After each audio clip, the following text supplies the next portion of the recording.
जैसे जिस तरह हम इस संसार में धन अर्थ कमाने में और शारीरिक पालन पोषण में लगे हुए हैं, इसका फल यही है कि हमें भगवान की भक्ति प्राप्त हो।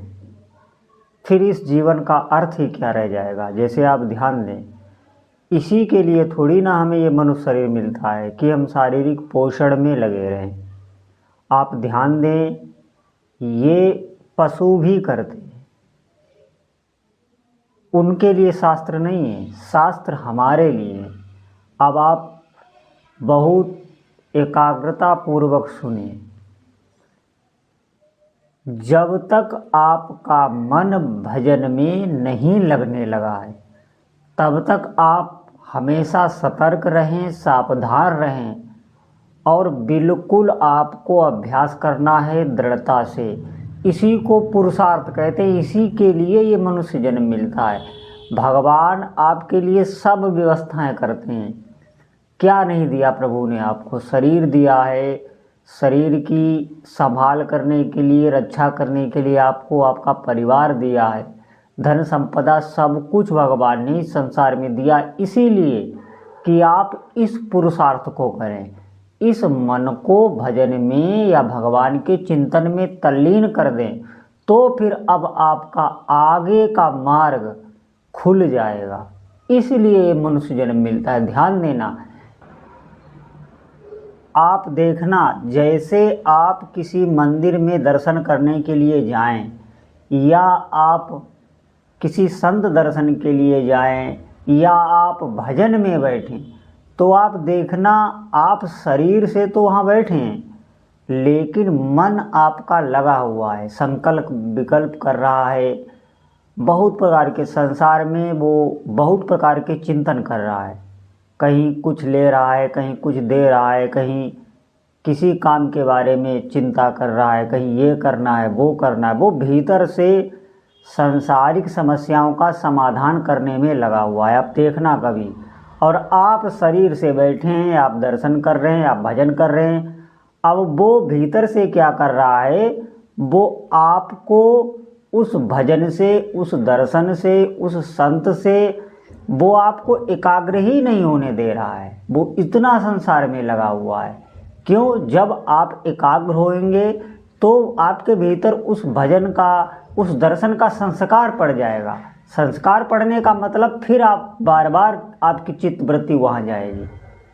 तो वो ये काम होने ही नहीं दे रहा। इस बात पर हम बिल्कुल ध्यान नहीं देते और कहते हैं हम कि हम बहुत भजन करते हैं।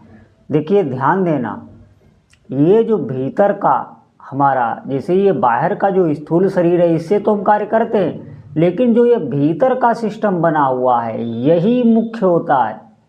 इसी से ये कभी मरता भी नहीं, इसी का जन्म मरण ये कई शरीर ग्रहण करता है।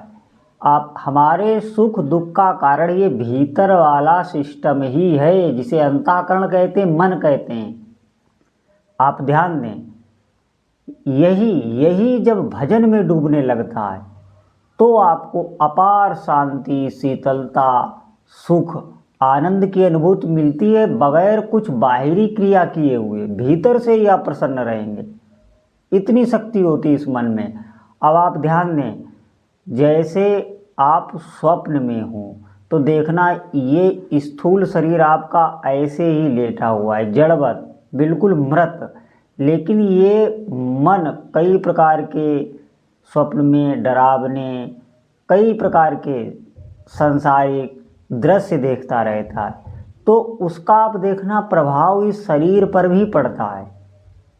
ये होता वो सब असत्य है, वो मन की ही एक कल्पना होती है, वही एक संसार खड़ा कर देता है, एक बहुत बड़ा संसार, और सब कुछ वहाँ पर होता है। एक माया कृत जगत होता है वहाँ पर पूरा, जिसे स्वप्न कहते हैं। लेकिन वहाँ उस समय हमें वो बिल्कुल सत्य लग रहा होता है। लेकिन ये शरीर हमारा स्थूल ये सोया हुआ है, लेकिन इस पर प्रभाव उसका स्वप्न का पड़ता है। जैसे स्वप्न में आप भयभीत हो जाएं, आपको इतना डरावना स्वप्न देख लें, तो देखना ये शरीर भी भय से युक्त हो जाता है, इसमें भी कंपन होने लगता है, कोई भी क्रिया। तो ये जो हमारा सूक्ष्म शरीर है, जो ये हमारे भीतर का सिस्टम है, इसी को भजन में लगाना होता है। ये जब लगने लग जाएगा तो निश्चित मानिए, जैसे संसार का जब हम चिंतन करते हैं, जैसे आप संसार का कोई कार्य का चिंतन करते हैं, किसी काम का, ये काम नहीं हुआ, वो काम नहीं हुआ, संसार के किसी विषय का आप चिंतन करें, चाहे भोगों का चिंतन करें, ये खाना है, वहाँ ये भोगना है, ये भोग, किसी का भी आप चिंतन करें, उससे आपको अशांति ही मिलेगी। किसी भी सांसारिक कामना से आप देखना, आपको अशांति मिलेगी, भय मिलेगा, शोक मिलेगा। ये सांसारिक चिंतन का फल ही यही होता है। और यही जब भगवान का चिंतन होने लगता है, भगवान की लीलाओं का, भगवान की लीला में साक्षात आप प्रभु के दर्शन कर रहे होते हैं इसी मन से, और कई प्रकार की उनकी लीलाओं में आप जैसे सांसारिक चिंतन होता है, ठीक ऐसे ही प्रभु का चिंतन होने लगता है इसी अंतःकरण से। तो वहाँ पर क्या होता है, उससे हमारे इसी शरीर को शीतलता, आनंद की अनुभूति होती है, परमा आनंद में आप निमग्न रहेंगे, जबकि बाहरी कोई भी क्रिया की आपको कोई आवश्यकता नहीं। इतनी शक्ति होती है इस अंतःकरण में, और इसी के लिए ये मनुष्य शरीर मिलता है, और इसी के लिए प्रभु सारी व्यवस्थाएं करते हैं। आप देखना प्रभु ने क्या क्या आपके लिए व्यवस्था की है। हमारे गृहस्थ आश्रम को चलाने के लिए प्रभु ने सब कुछ व्यवस्था की है। आप शादी भी करें, बाल बच्चे भी करें, गृहस्थ आश्रम का पूरा निर्वाह करें।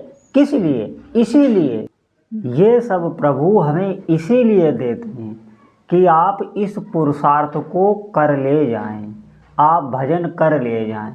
बाकी सब व्यवस्था भगवान ने पहले से ही की है।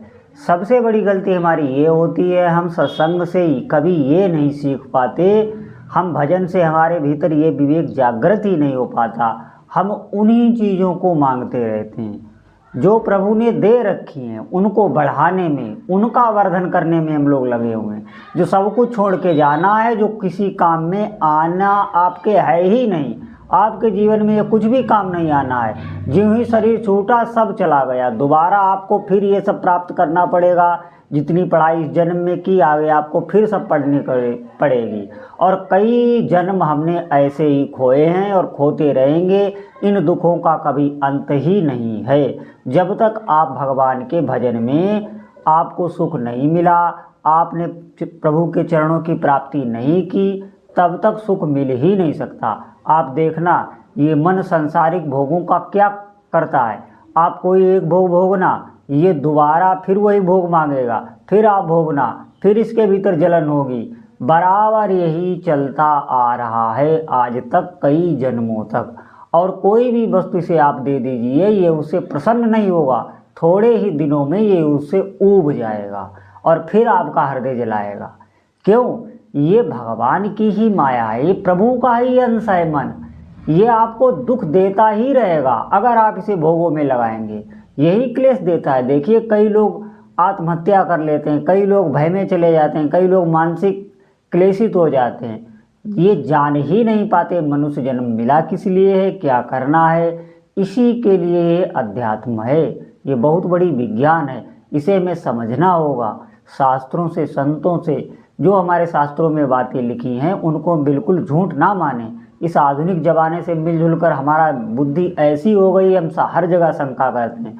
ऐसा कुछ भी नहीं है, ये बिल्कुल सब सत्य बातें हैं और प्रामाणिक हैं। ये ऐसा अंधविश्वास का मार्ग नहीं है, ये प्रामाणिक है। इसमें एक से एक राजाओं ने, एक से एक बुद्धिजीवियों ने सब अपना नौकरी व्यापार छोड़ के और भजन में लग गए। आप समझना इस बात को। ये कोई ऐसा मार्ग नहीं है कि अंधविश्वास का हो।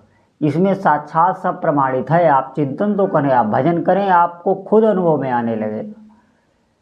जैसे ही ये मन भजन में तल्लीन होने लगता है, फिर उस जीव के संसारिक किसी भी कार्य में उसे अशांति नहीं लगेगी। किसी भी कार्य में, जैसे अभी आपको क्लेश उठाना पड़ता है, संसारिक कार्यों में उलझने होती हैं। क्यों?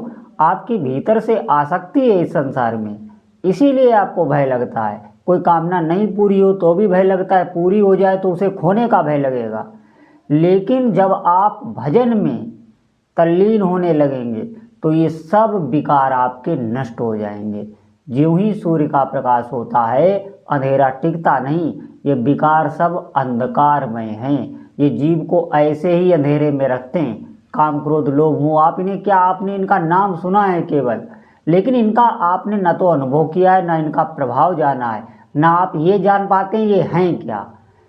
आप भजन कीजिए तल्लीनता से, भले अभी आपका मन नहीं लग रहा, वो जाता है संसार में, तो आप खूब दृढ़ता से भजन कीजिए। जितना आप अधिक भजन करेंगे, आप वाचिक जप कीजिए, वाचिक जप आपका मन खींच लेगा।